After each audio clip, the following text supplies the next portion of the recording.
পৌষ মাস আসার আগেই শীতের দাপট যেন দিনের আলো ফোটার আগেই ঝাপসা হয়ে আসে দৃষ্টিসীমা।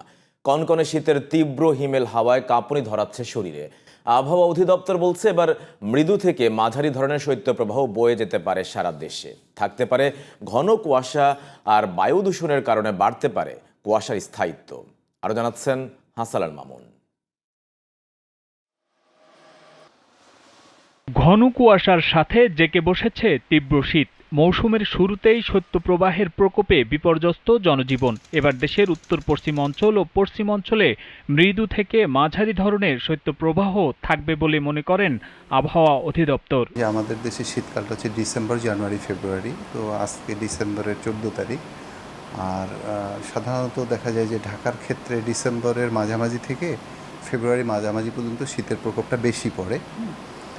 সেই হিসাবে এবছর হয়তো বা গত বছরের তুলনায় শীতটা একটু আগে আসছে, কিন্তু এটা ব্যতিক্রম নয়। তবে অন্যবারের তুলনায় এবারের শীতে ঘন কুয়াশা বেশি হওয়ার কারণ হিসেবে বায়ু দূষণই দায়ী বলে জানান তরিফুন নেওয়াজ কবির।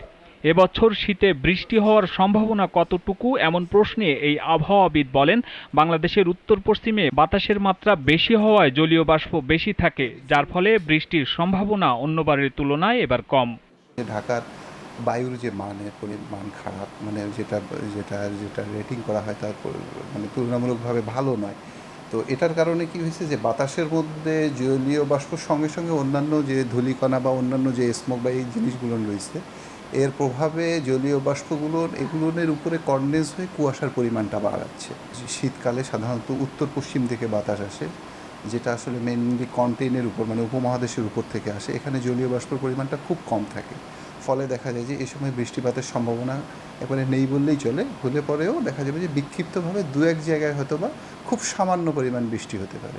এদিকে শনিবার রাজধানী ঢাকায় শীতের সর্বনিম্ন তাপমাত্রা ছিল 16 ডিগ্রি সেলসিয়াস, আর চুয়াডাঙ্গায় ছিল 8.7 ডিগ্রি সেলসিয়াস।